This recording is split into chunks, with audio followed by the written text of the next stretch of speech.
Hey everyone, Tim Schofield here, and Nintendo just announced that Fortnite is coming to the Nintendo Switch, and I have it installed on my Switch right here, so I'd like to take a look at the gameplay. As you guys know, it is out for iPhones right now. The last I heard is that it's coming to Android this summer, but finally a way to kind of take Fortnite with you with a controller. There's no controller support on iPhone, so nice that there's a mobile platform to play Fortnite.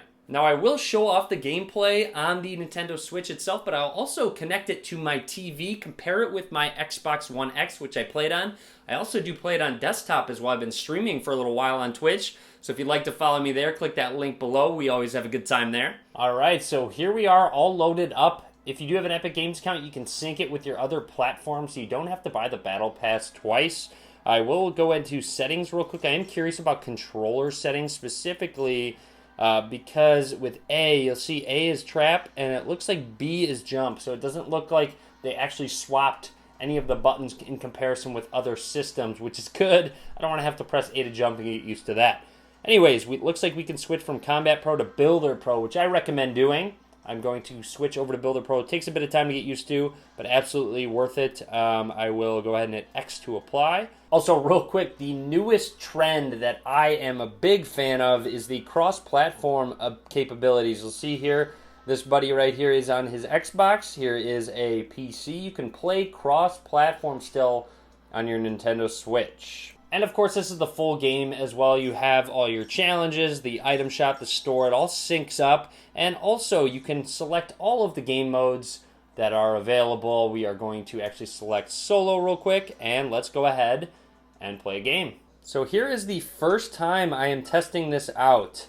There is vibration feedback when I'm actually landing. Seems to be fairly smooth. All the controls also appear to be very similar, or actually the exact same as the Xbox, which is good. It'll make the transition much easier if you're coming from a previous console. So here we go. You'll see here all the same buttons. To actually, the minus button is to bring up your map. Things do look a little small, but that is okay. We're going to go ahead and pick somewhere to land and land there. Now, keep in mind, my angle on this game is not the best with the camera in front of me, so cut me some slack. But want to give some initial impressions. Y should be the search, and it is. Okay, good. So it seems like picking up is Y. Crouching is clicking the right thumbstick.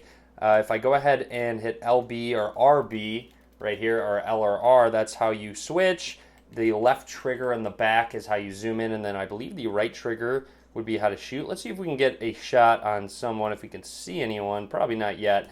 So you'll see here, I'm going to go ahead and swipe through and play. This is completely free as well, which is a huge bonus of this game. You don't have to spend any money to actually play and enjoy this game.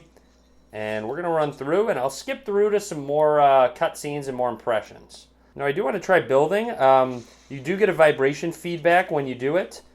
It'll take a bit of time to actually get used to the transition from switching from the buttons to the joystick real quick, especially the jump. For me, my hands are just a little too big for these, so the controller will actually come in handy for those of you with a little bit larger hands.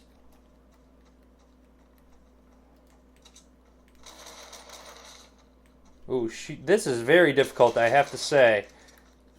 That was not easy at all. There is auto aim assist as well, but you're going to have to definitely practice and get precise. I'm surprised how good this guy is at aiming, because that was pretty impressive. But I'm going to have to play around with this, try and get a little better at it. Let's go ahead and drop this into my TV. All right, so I have docked my Nintendo Switch. It looks really good. I've also turned on my Xbox One X and loaded up the menu screen. So let's switch inputs over to that so you can kind of take a peek at what the difference is. Very minor differences graphically. I'm going to actually load up a game on both and do a comparison in terms of graphics, how smooth things are. Let's go ahead and take a look. Alright, so with the Switch connected to the TV, I am noticing some graphical differences. The quality is lower, a little bit less frames per second. It just seems a little more jittery. And again, the controller is going to take a bit of time to get used to with the shooting mechanism. I think I'm going to have to mess with the sensitivity as well, simply because I'm more used to the Xbox sensitivity. And here I am landing. I'm going to actually switch over to the Xbox One, and we're going to take a look at the difference at the landing. So you'll see here, just switching around is smoother, transitioning, everything's rendering a little better. You could just kind of tell the difference. I'll also do a side-by-side comparison with the two. But as you can really tell, it's definitely just quicker and more smooth on the Xbox for now. And you know, I'm really not doing this comparison to really show off the Xbox. The Xbox should be better graphically. I mean, that's just the simple truth. The fact that it is makes sense. The Nintendo Switch is a mobile gaming platform, so the fact that it is running smooth and something you can bring in a handheld is actually very impressive, and it seems to be playable, and that was the biggest thing for me. It needs to be something that I'm not going to get frustrated playing, and you'll see here running through, doing some building, hitting trees. It'll take some time to get used to the controller, but once you get used to it, I think it will definitely be an option to play. It's a little bit more difficult on a smaller display. Alright, so we're going to take a peek in Tilted Towers and see if we can find a fight to pick. Looks like there's a guy way up here right now.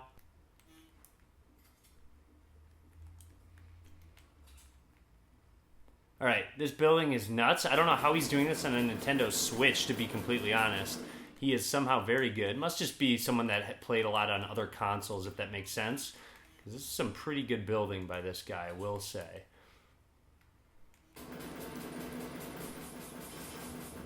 Oh, actually got a kill there. He peeked a little too long, but that was good. You'll see it was smooth enough to actually pick the fight. My joystick's a little jittery, but I am getting the hang of it. I think it'll just take a little time to get the hang of. But graphically, of course, not as good as maybe my desktop or Xbox One X, but it's still good enough to actually play and get through a game. Yeah, aiming is actually really difficult in this game. I am pretty jittery, as you can see, all over the place. Definitely way more accurate on Xbox, I should say. So that'll just take some time to get used to.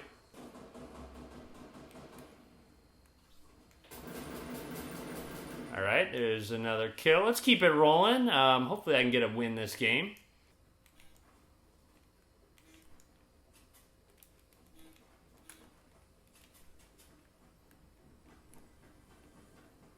Someone below me.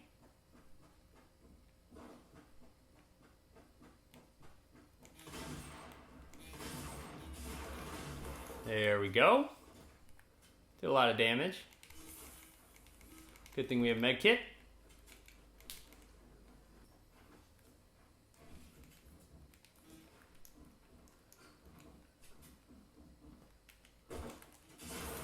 And didn't actually win. But that's going to take some time. Definitely way better on PC than Nintendo Switch. But that was actually fun and definitely playable. Alright, so now I'm going to just do a little side-by-side comparison for you guys to take a look at. Try out some different things. You're going to notice some graphical differences, but I know a lot of people did kind of want to see the difference between the Xbox and the Switch.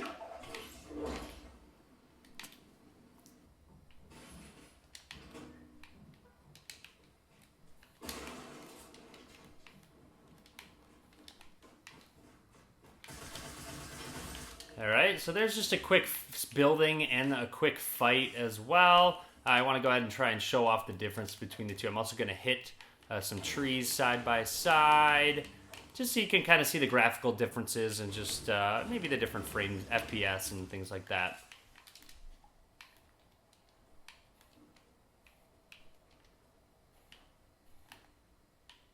Now for me, I am much more comfortable using the Xbox controller, so a solution to that might be to get the Pro controller for the Switch. Might make it a little easier to actually play Fortnite.